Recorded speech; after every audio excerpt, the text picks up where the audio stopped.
بسم اللہ الرحمن الرحیم. قال النبی صلی اللہ علیہ وسلم فمن رغب عن سنتی فلیس منی. یہ نکاح کی مجلس میں یہ جملہ ہم سنتے رہتے ہیں.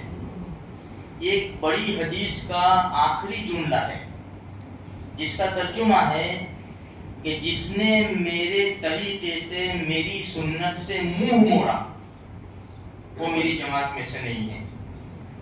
پوری حدیث یہ ہے. انس بن مالک رضی اللہ تعالیٰ عنہ فرماتے ہیں کہ نبی کریم صلی اللہ علیہ وسلم کے پاس 3 حضرات آئے.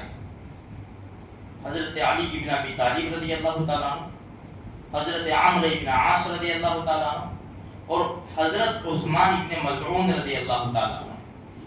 یہ 3 حضرات اللہ کے رسول کے گھر والوں کے پاس آئے. اللہ کے رسول موجود نہیں تھے.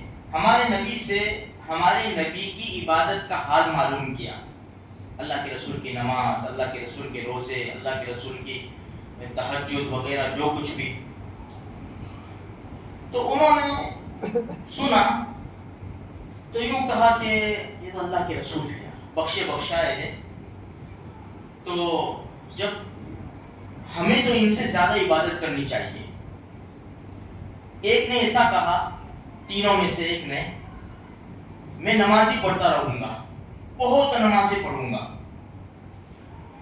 دوسرے حضرت نے کہا کہ میں ہمیشہ روزہ رکھوں گا، افطار کبھی بھی نہیں کروں گا. اور تیسرے نے ایسا کہا میں بیویوں سے الگ رہوں گا، اب نکاح نہیں کروں گا. اللہ کے رسول تشریف لے آئے. اللہ کے رسول سے کہا گیا کہ یا رسول اللہ یہ حضرات ایسا کہہ رہے. تو کہا کہ اچھا آپ ایسا کہہ رہے، میں تم میں سب سے زیادہ پرہیزگار ہوں. میں نماز بھی پڑھتا ہوں اور سوتا بھی. میں روزے بھی رکھتا ہوں اور روزے چھوڑ بھی دیتا ہوں، یعنی رمضان کے علاوہ کی بات ہے.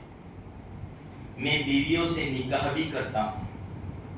پھر ہمارے نبی نے فرمایا فمن رغب عن سنتی فلیس منی. جو میرے طریقے سے میری سنت سے اعراض کرے گا، منہ موڑے گا، وہ میری جماعت میں سے نہیں ہے. اس لیے ہمیں نکاح کی ترغیب دی گئی ہے. حضرت علی رضی اللہ عنہ کی روایت ہے نا، اللہ کے رسول نے فرمایا 3 چیزوں میں دیر نہ کرو. ایک تو جماعت کا وقت ہو جائے، دوسرا جنازہ تیار ہو جائے، اور تیسرا لڑکی مل جائے.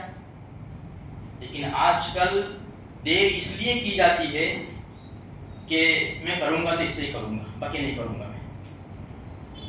اس سے پھر انسان کی عمر 25 سال 30 سال 32 سال ہو جاتی ہے.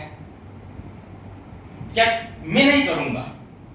بھائی یہ اسلامی طریقہ نہیں ہے. ہمیں ترغیب دی گئی ہے. گناہوں سے بچنے کا راستہ اختیار کرنا ہمیں سکھایا گیا ہے. یہ راستے اختیار کرو تو گناہوں سے بچو گے. ہاں اگر تمہارے پاس رکھنے کی، کھلانے پلانے کی، مکان کی کوئی سہولت نہیں ہے، اس کا بھی حدیث میں تذکرہ ہے. فمن استطاع منکم الباءۃ فلیتزوج. تم میں سے جو بھی طاقت رکھ سکتا ہو وہ نکاح کرے، اور جو ایسا نہ کرے، ایسا نہیں کر سکتا تو روزے رکھے. روزے سے انسان کی خواہشات ٹوٹتی ہے. تو ہمیں شریعت میں بڑی زبردست تعلیم دی ہے میرے بھائیوں. اللہ کے رسول صلی اللہ علیہ وسلم کی سکھلائی ہوئی باتیں بڑی زبردست ہے. دیکھو ہمارے نبی نے خود نے فرمایا پوری رات نماز پڑھنے کی ضرورت نہیں ہے. بیوی بھی ہے، اس کا حق ادا کرو، بچے ہیں. اللہ کے رسول نے خود فرمایا میں نماز بھی پڑھتا ہوں، سوتا ہوں، روزانہ روزہ رکھنے کی بھی ضرورت نہیں ہے. ہمارے نبی نے فرمایا میں روزہ بھی رکھتا ہوں، نہیں بھی رکھتا ہوں. میں بیویوں سے نکاح بھی کرتا ہوں، کیونکہ بھائی نکاح کروں گا تو میری عبادت کا کیا ہوگا، میری راتوں کی تہجد کا کیا ہوگا. نبی سے بڑھ کر ہے تو. جب ہمارے نبی تعلیم دے رہے ہم کو تو اس پر ہمیں عمل کرنا چاہیے. اللہ تبارک و تعالیٰ کئی سنی باتوں پر عمل کرنے کی توفیق عطا فرماوے. اور جن حضرات کے ابھی تک نکاح نہیں ہوئے تھے اللہ ان کو بہترین جوڑے نصیب فرماوے، آمین. اور سکون اطمینان کی زندگی نصیب فرماوے. اور جن کے ہو چکے ہیں اور تازہ بھی ہوئے ہیں اللہ ان کو بھی خوشحال زندگی کے دورے سے مالا مال